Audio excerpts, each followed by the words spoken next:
Boa noite para quem está entrando. Enem quase aí. Foco, força e fé, galera. Tá chegando, matéria acabando. Depois a gente faz só uma revisãozinha aqui e vocês não vão mais ver minha cara aqui. Bom, semana passada a gente não tinha acabado ainda, né? Sobre as verminoses. Então hoje a gente vai acabar. Faltava só a filariose ou elefantíase. Corrigindo um erro meu de semana passada, que na hora eu falei, sim, falei sem pensar. Depois que eu falei, nossa, o que que eu falei? Aí eu fui voltar no vídeo e vi o que que eu falei. Um dos sintomas era esplenomegalia. A esplenomegalia é inchaço do baço. E a hepatomegalia é inchaço do fígado. E eu falei, acho que do rim, e falei do fígado, mas ao contrário, então já corrigindo esse ponto, tá? Uma coisa que eu só queria frisar de semana passada era para não confundir o amarelão, né, com, com, agora fugiu aqui da minha cabeça, meu Deus, com lombriga, porque as duas têm ciclo pulmonar, só que o amarelão é uma larva que vai entrar no pé e a lombriga não, é água e alimento contaminado. A filariose ou elefantíase, o agente etiológico dela é o Escherichia bancroft, né, esse nome esquisito aqui, e o vetor vai ser o mosquito culex. Gente, geralmente quando pica mosquito assim, é a fêmea do mosquito. Então, né, nunca esqueçam disso. Por quê? Às vezes, parece que meu slide não estava aparecendo antes, mas enfim, eu não saí desse slide aqui. Toda vez que pica, é a fêmea. Então, às vezes faz pegadinha, quem picou? Foi o macho. Não, geralmente é a fêmea que é a hematófaga. Boa noite, Vitor. Bom, como é picada de mosquito, elefantíase? Ai, por que que ela chama elefantíase, né? Não sei, acho que eu não botei foto do porquê. Não, não botei. Mas é porque a pessoa fica com a perna inchada, fica parecendo meio que uma pata de elefante. Acho que vocês já devem ter visto foto, não sei. É bem famoso, assim. A perna fica inchadona, parece pata de elefante. Quem Quem pega, né, é através do mosquito. Então, qual a profilaxia? Tela na janela, repelente e tratar os doentes. Por quê? Quando o mosquito pica uma pessoa doente, ele se contamina.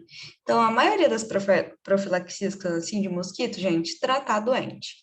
Porque o mosquito, o barbeiro, por exemplo, no caso das chagas lá de protozoário, eles só vão pegar aquilo se eles picarem alguém. Então, sintoma que eu já falei, inchaço dos membros. E como é que vai ser o ciclo? O mosquito vai picar, né? Ele vai se desenvolver aonde? Nos vasos linfáticos. O que são os vasos linfáticos? Nós não temos os vasos sanguíneos, existem os vasos linfáticos. Quando o nosso sangue está correndo, um pouco de líquido vai extravasando para fora. Isso, sabe o que geralmente é retenção de líquido, sabe? É esse líquido acumulado que saiu fora das nossas veias, artérias, enfim. Por quê? Porque, gente, precisa sair, né? A gente tem bastante célula, precisa ir para outro meio para hidratar. E o que que o nosso sistema linfático faz? Ele pega esse líquido para ele e retorna na circulação. Então, como ele fica ali nos vasos linfáticos, esse líquido não retorna, ele não volta, né, para a corrente. Então, por isso que dá esse inchaço dos membros. Aí ele vai se desenvolver, né, nos nódulos linfáticos, vasos linfáticos. Aí, quando o mosquito vai lá e pica, ele se contamina com parasita e vai virar um mosquito contaminante. Bom, aí a gente acabou verminose. Aí eu vou falar sobre protozooses. A Marina já deu protozoário e ela já deu algumas protozooses, tipo a doença de Chagas, que ela tinha me falado, só que faltou algumas. Então eu vou completar com essas. Lembra protozoário? É um animal unicelular, né? Não sei se vocês lembram. Vamos ver, a Fernanda chegou aqui. Ainda bem que eu não posso ler isso alto. Ai, ai. Boa noite, Fer, que entrou depois. Ó, mas assim, né, brincadeiras à parte. Fer, a fêmea que pica, sempre que é uma doença, assim, por transmissão, sabe? Mas, ai, ai. Ainda bem que eu não, não dei alto isso. Bom, uma protozoose vai ser a amebíase, né? Todo mundo já ouviu falar de ameba, né? Ela é unicelular, amebinha, bonitinha. E como é que as pessoas pegam essa ameba? Gente, a ameba é uma das doenças intestinais, assim, ó, mais comuns. Especialmente em lugares que não tem que não tem muita higiene, um sistema de esgoto bom. Tudo isso que envolve intestino, como eu já falei, gente, sistema de esgoto, água não tratada, tudo isso piora. Então, o nosso agente etiológico, né, o causador da doença, vai ser a entamoeba histolítica, e como ele vai ser passado? Através de água e alimentos contaminados, né? A pessoinha vai ingerir, vai se desenvolver dentro dela e vai sair através das fezes. Se não tem um sistema de esgoto bom, alguma coisa boa, depois as pessoas vão beber as águas, né, contaminadas, e vão desenvolver a ameba. O que que elas vão ter? Geralmente, gente, a ameba pode ser assintomática. Pode ser que você pegou uma amebinha lá, mas lá no teu intestino matou, seu sistema imune deu conta, sabe? Então, pode ser assintomático, você não sente nada. Ou você pode ter diarreia, cólica e febre, se for mais forte.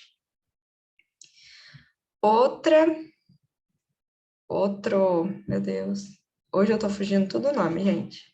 Outra protozoose é a toxoplasmose. A toxoplasmose, o agente etiológico é o Toxoplasma gondii. Não sei se vocês já ouviram falar, mas, por exemplo, né, quando minha prima estava grávida, me falaram, ela vai fazer exame de toxoplasmose. Gente, acabou que deu positivo, mas aí descobriu que, tipo, ela já tinha tido. Por quê? Esse protozoáriozinho aqui é muito perigoso na gestação.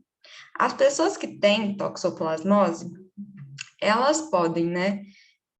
Os sintomas são muito divergentes. Elas podem não ter sintoma nenhum, pode ter um sintoma leve, como uma gripe, dor muscular, né? Alteração nos gânglios linfáticos, né? Ficar com os gânglios inchados, mas existem pessoas que isso podem se desenvolver de uma maneira mais grave. A maioria das pessoas, gente, tem isso aqui, às vezes é uma gripe, às vezes você teve na tua vida, você nem sabe que você teve. Acontece muito, por exemplo, a minha prima que estava grávida, deu positivo, ela ficou surpresa, porque ela não sentiu nada. Então, tipo, né? A maioria das pessoas não sente nada, mas se der alguma coisa, bom, existem casos, né, de pessoas que tiveram toxoplasmose e esse protozoário pode ir, por exemplo, para o olho e dar cegueira de um olho. Isso acontece também em uma parte boa da população. Mas igual eu falei, não se preocupem, a maioria. Mas como pega, Thaís? Você tá falando isso aí? Meu Deus, a pessoa pode até ficar cega e tal, né? Outra coisa que acontece, né? Aqui que eu falei, a toxoplasmose ocular do olho, tem a cerebral, que também pode ir para o cérebro, especialmente quem tem o sistema imunológico enfraquecido, pacientes com câncer, pacientes com AIDS, né? Né? E gestante, gente. Gestante é o perigo. Por quê? Esse protozoário, ele passa por via placentária. Tanto é que, como é a transmissão oral, via alimento, via carne contaminada, ou congênita, que é de mãe para bebê. Toda vez que vocês verem em transmissão congênita, é de mãe para feto. Outro que tem transmissão congênita e que eu não vou dar, mas que a Marina já deu, é a doença de Chagas, se vocês lembrarem lá. E como é que pega a toxoplasmose, né? Quando a gente fala assim, grávidas têm que tomar cuidado para manusear fezes, caixinha de areia de gato. Por quê? Porque o gato, ele pode adquirir na natureza, pode, né, comer um passarinho, alguma coisa contaminada, ele pode desenvolver né, a toxoplasmose, e nas fezes dele vai acabar saindo os cistos. E como você pode se contaminar? Ali manuseando, aí você não lavou a mão direito, sei lá, depois pôs na boca, ou pegou no alimento. Então, grávidas, tomar cuidado ao manusear fezes de animais. Outra maneira, porcos, vacas, né, eles podem também ingerir esse cisto, e em carnes mal cozidas, né, gente? Acho que nessa aula vocês aprenderam a importância de cozinhar bem uma carne. Várias doenças se espalham assim, né? Lavar bem fruta e legume, carne bem cozida e cuidados ao manusear fezes de animais. Ah, aqui tem outra coisa, né, que é a transfusão de sangue, mas muitas coisas passam, né, por transfusão. Se você for pensar, protozoário, as coisas estão ali no sangue da pessoa, né? Então, é uma forma que, se for pensar, assim, se pensar um pouquinho na doença, se está no sistema sanguíneo, alguma coisa assim, você pode esperar que, se tiver uma transfusão, mas nós não precisamos preocupar, né? No Brasil, quando você faz doação de sangue, o sangue passa por todo um controle, né? Tudo certinho para chegar. Eu lembrei daquele meme, cabeleireira Leila, tudo para você não ficar mal. Então, passa todo um processo para você não ficar mal. Bom, aí, nossa última protozoose aqui é a malária, também conhecida como maleita. A malária, ela chama malária porque uma determinada época aí, acho que na Itália, não sei onde, eles acreditavam que a malária passava no ar. Então, mau ar, no italiano ali era uma palavra bem parecida com essa, mau ar, porque eles achavam que era do ar ruim, né? Virou malária. Eu acho muito legal essa curiosidade. Outra coisa muito legal da malária, e que às vezes cobra, assim, em vestibular, não tanto Enem, tá, gente? Essas doenças não são muito pro Enem. Se cai muito raramente. Mas o Nesp, FUVEST, elas gostam dessas doenças. A malária, ela tem uma coisa engraçada, né? Como é que passa ela? Através do mosquito. O mosquito anófeles. Bom, e o que acontece, né? Os agentes etiológicos, vocês viram aqui que eu não coloquei. Por quê? Porque nós temos 4 tipos de agentes etiológicos, 4 tipos de protozoários que podem estar lá no mosquitinho e vão ser transferidos. E aí, qual é a curiosidade da malária? A Plasmodium falciparum, por exemplo, ela pode chamar febre terçã maligna. Por que terçã? Isso o professor meu que explicou, eu achei legal. Por quê? Ele pode dar febre, sintomas esporádicos. Tipo assim, hoje eu tive febre. Aí eu vou ficar terça, quarta e quinta eu vou ter febre. 48 horas depois. Aí o que acontece, né? As pessoas chegavam no médico e falavam assim, ó, hoje eu tive febre. Depois de 3 dias, né, 48 horas depois, no terceiro dia, eu tive febre de novo. Então, eles acabaram te chamando de febre terça, terceiro dia, né?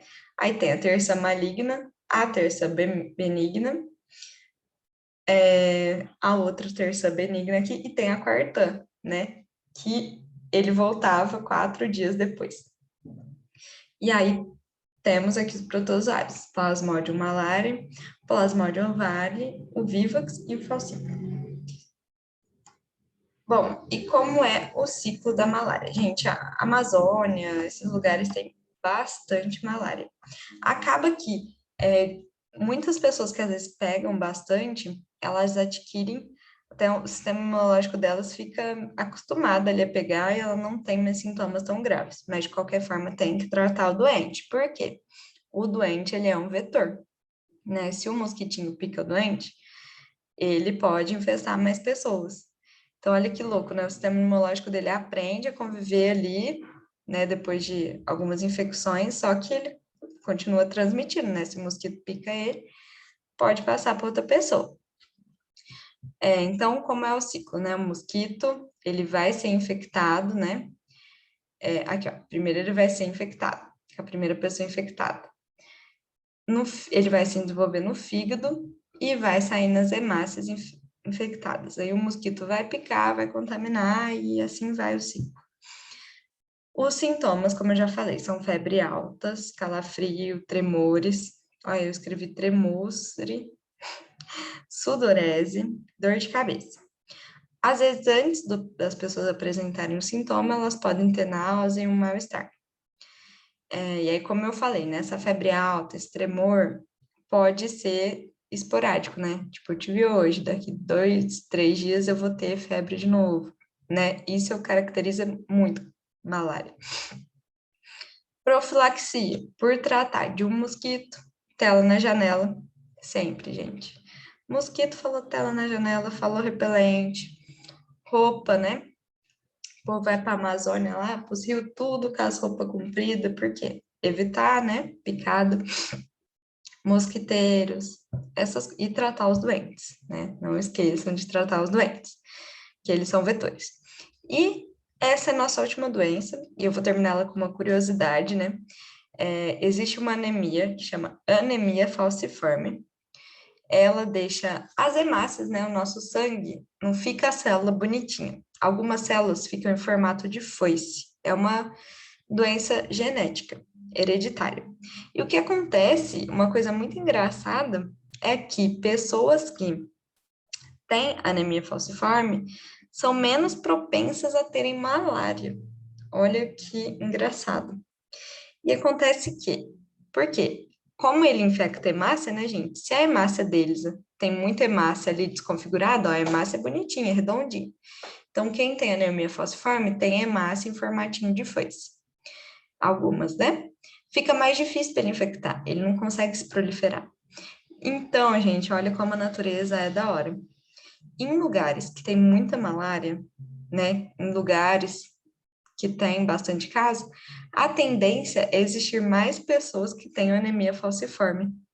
Por quê? Deve ser que, né, como a gente aprendeu sobre evolução, era uma característica favorável para a malária, numa região de malária.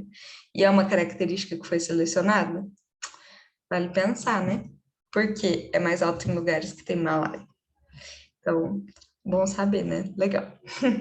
Bom, como eu falei, hoje nossa aula ia ser rapidinha para acabar as, a, as verminoses e dar as protozoas, que a Marina ainda não tinha dado. E acabamos a aula por aqui. E nossa matéria também. Aí depois eu vou dar uma revisão, como vocês pediram. E é isso. Deixa eu parar a gravação.